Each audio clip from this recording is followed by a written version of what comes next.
Hello everyone and welcome to Sinful Gaming. I hope you're all doing well, I hope you're all staying safe, and most of all, I hope you're all fighting that war against the Grey. Today's video, we're going to take a look at the Gloosmpite Gitz in Age of Sigmar Warcry, because in the latest issue of White Dwarf, they've received a nice cool update. Similar to the IDNF Deepkin update we talked about last month, this one comes in issue 485 of White Dwarf, the one with the big corn berserker on the front from Warhammer 40k. But this gives the Gloosmpite Gitz some additional ways to play. It also gives them a ton of new quests to go on, along with their own Tricksy Shinies chart, which is effectively their sort of lesser artifacts chart as well. So a ton of stuff to play with. They've got their own missions in there, lots of fun stuff. So we're going to check it all out today, talk a little bit through it, and show it all off for you. And so here we have the bad move. This is the major sort of rules update and special rule we're now going to get to use for Gloosmpite Gitz in Age of Sigmar Warcry. Now, first of all, chasing the bad move. Before setup, if a player is using the Gloosmpite Gitz warband, then they can choose to use these rules if they want to. They don't have to, but once they've chosen to, it will then start applying for that particular battle. Now, how you do so is you have the faces of the Bad Moon. At the start of the first battle round, the player of the Gloosmpite Gitz warbands will roll a dice and consult the faces of the Bad Moon table, which we'll talk about in just a second, to determine which face of the Bad Moon is visible.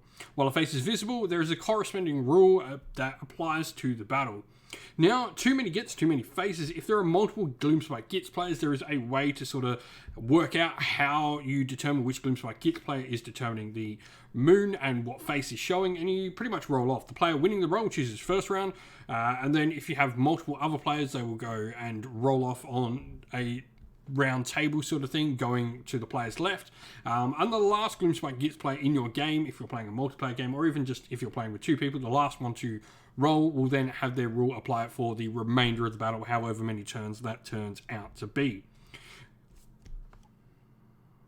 And so here we have the faces of the Bad Moon. Now, the first two, both Grinnin and Howlin, are very similar. What happens is each time a fighter would use the Onslaught for Grinnin or the Rush ability for Howlin, you roll a dice. On a 4+, that ability can be used without any ability dice being spent. You also add 1 to this roll with fighter being rolled for, has the Gloosmpite Gitz keyword. So this does apply to your opponent as well, but obviously you get it a little bit better as the Gloosmpite. I think both of these are really decent. Onslaught and Rush are abilities that really do, benefit Gloosmpite Gitz, having generally slow models or having, not many attacks on your profile. These can definitely be really solid things to have. Now, what this does leave access to is it leaves access for loads of other cool abilities. Things like a Gobblepalooza's ability to be used and boost up your attacks or your strength even more and stuff like that. Now, Glowin is perhaps the worst one to get. There are negative effects to doing this. Glowin, fighters with the Gloosmpite Gitz faction rumour cannot use any abilities whilst they're within 3 inches of another visible friendly fighter. You're not friends with your friends. So this is the worst one, I think, to roll. Glarin is interesting. After the initiative phase of each battle round, the player that does not have the initiative picks one enemy fighter. You subtract 1 from the attacks characteristic of the attack actions made by the enemy fighter. However, if you are a Gloosmpite Gitz faction rumour fighter, you will subtract 2 instead. Both of these to a minimum of 1. Now, this does sound a little bit, bad for the Gloosmpite, but most of your fighters only have 2 attacks. I think being able to lower your opponent's attacks is a lot better than being able to lower, 1 Gloosmpite Gitz when you've got 6 or 7 at minimum fighters on the table in the first couple of rounds of a game. So this isn't as bad as it first looks like. It gives you a pretty decent debuff, but you've got that many fighters and you're generally going to be outnumbering your opponent that it's not going to matter. Spittin', on the other hand, is just straight up the fighter that does not have the initiative. You then get to roll a d3, and that many enemy fighters take d3 damage points. Lurkin is the one that really is what you're looking for, though. In the reserve phase of each battle round, starting with the player who has the initiative, players alternate rolling a dice for each reserve fighter in their warband. On a 5+, the fighter being rolled for immediately arrives. You add 1 to these rolls if the fighter being rolled for is a Gloosmpite Gitz faction rumour character. Now, this is really good because generally you are going to be outnumbering. There's more likelihood of you rolling more 5-ups than your opponent because you're generally going to have more models off the table. And being able to bring more activations in early means you're just going to be able to dictate the flow of the game. I think this is really, really powerful on Lurk, and if you can roll, just even a couple, 2 or 3 of your fighters come in from this, and all of a sudden you've turned, what should be an equal fight, or at least, maybe you're only 1 up or 2 up on your opponent, this can really swing things in your favor. And so moving on, we have the 2 brand new quests for the Gloosmpite Gitz, and I think these are really cool ones. First of all is Tricksy Shinies. You pick an artifact of power from the Tricksy Shinies table, which we'll talk about in just a second. It's a brand new table full of minor artifacts, and you note this in your quest log. You cannot pick an artifact of power already born by one of your fighters, and while embarked upon this quest, you must keep track of your progress your warband makes, represented by a progress score. Now you add 1 to your progress score if each time an enemy fighter makes an attack action, no damage points are allocated to the target. Each time an enemy fighter is within 2 inches of 2 or more friendly fighters and is taken down. The first time each fighter from your warband picks up treasure. Each time you gain control of an objective that was controlled by another player earlier that combat phase. And at the end of each battle if you won that battle. These are pretty cool. Some of them, aren't requiring on you. Some of them are requiring your opponent's bad luck, like the no damage, but there are definitely a lot of abilities in Gloosmpite Gitz where you can help this be something that happens. You can make this more in your favor, that first one, but all the others are generally things that you can control. Now, you can complete this quest if you score 9 or more on your progress score, and when you complete it, you obtain the artifact of power that was noted on your quest log. Cool. Nice, easy one to get some extra artifacts on your warband. The Fangs of the Bad Moon is a really interesting one. So while embarked upon this quest, you must keep track of your finance score. You add 2 to your finance score in step 4 of each campaign battle's aftermath sequence if you won the battle.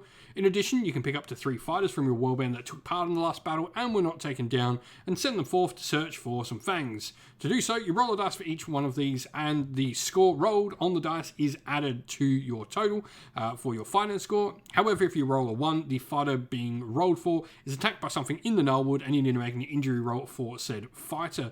But the 1 is still added to your roll. It should be said, you don't get nothing, you do just add 1 to the score. So it's not always a downside. While your final score totals 20 or more, you can fight the new Carving a Loon Shrine battle plan, which is a special battle plan you will get inside this White Dwarf. If you do so and win the battle in step 4, if you complete the quest, and in step 5, you can relocate your warband's encampment to a Loon Shrine Shiny, which again we'll talk about in the next slide, along with the Tricksy Shinies, and you don't need to spend any glory to do so. So this can be a really cool one to get a brand new warband's encampment for you. It's really, really cool. I like both of these. I don't think either of these have too many downsides. Like I said, the only thing that's out of your control really is this one, but you can really heavy favor it in your own, lowering your opponent's attacks, lowering your opponent's ability to hit you, things like Spore Splatter Fanatics, I'm thinking, etc. And so, moving on, we now have the Tricksy Shinies, which are effectively some new artifacts of power for us, and a brand new encampment location, the Loon Shrine Shiny. Both of these we talked about previously in the slide before. These are gathered sort of through different quests we have available. Now, Tricksy Shinies, there are 6 different options for them, and I think this is a really fun list of artifacts. So first of all, we have the One Hit Wonder. This is a once per battle. As the name might suggest, the bearer uses the artifact to make a bonus action. When they do so, you roll a dice, and on the roll of a 4+, add the result to the damage characteristic of each hit and critical hit made by the bearer's next melee attack action.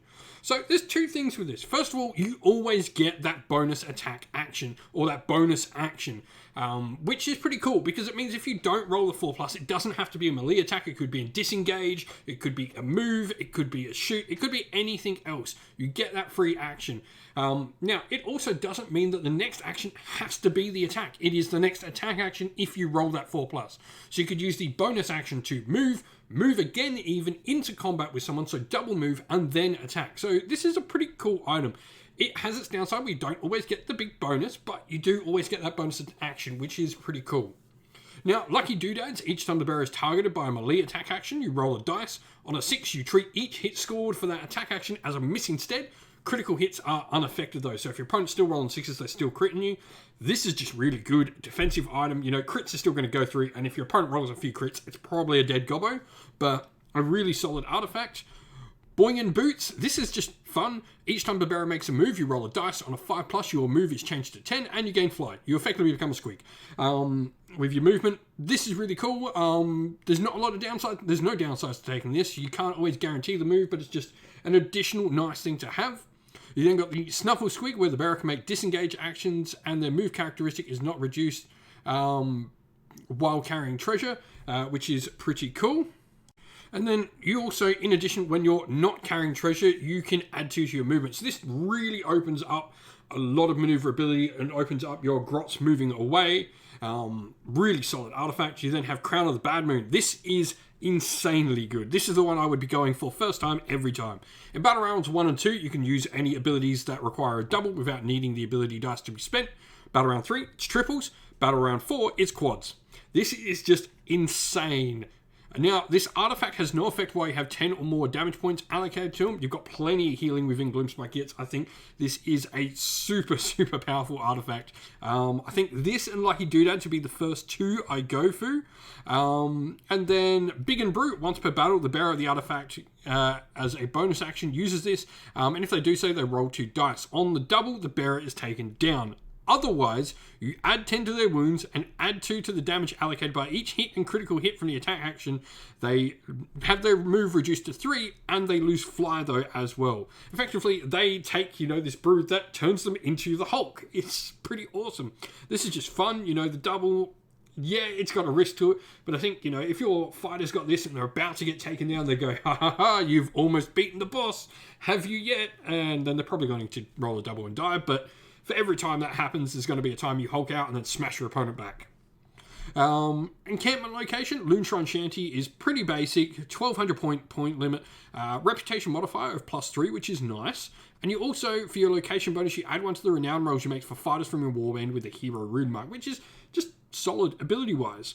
I think these are a really nice set of Trixie Shinies, and the Loonshrine Shanty is just nice for helping get your heroes a little bit more renown. For me, this is exactly what Gloosmpite Gitz needs. You've not got the most powerful heroes. I haven't seen artifacts that are probably overly, on the whole, this powerful in general. And I think, if there's going to be a warband that deserves artifacts like this, it's Gloosmpite Gitz, where their fighters aren't great. They rely on these big wombo combos, putting your warbands together. So definitely, this is pretty cool. If you have some Gloosmpite Gitz, if you want to see us play through some Gloosmpite Gitz games using all this stuff, even a campaign, let us know down in the comments below. I really like all the stuff Gloosmpite Gitz have gotten from this Warcry update. Well, that's the end of the video. We hope you all enjoyed. If you did, please don't forget to leave a like and subscribe to the channel if you haven't already. And also drop a comment down below letting us know what you enjoyed about the video. If you'd like to come chat more with me and other members of our little community here at Sinful Gaming, we have a Discord server which is linked down in the video's description. Also linked down in the video's description are the best ways to help support the channel, either by Patreon, YouTube members, or by grabbing yourself some merch from either our Ko-fi or Teespring stores. All of those things are linked down in the video's description.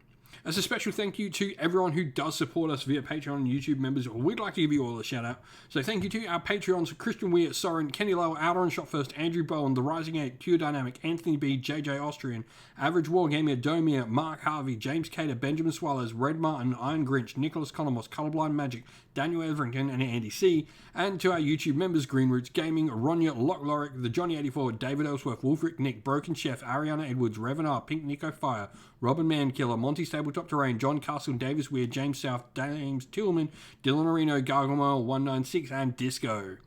Thank you all so much for your support, and special shout out to Lady Witchfox Art, who does all the amazing artwork for the channel, and to everyone who helps run the channel, whether that be on the Discord server as our mods, on our live stream mods, or the guys that come around and help provide the battle reports for you all to watch.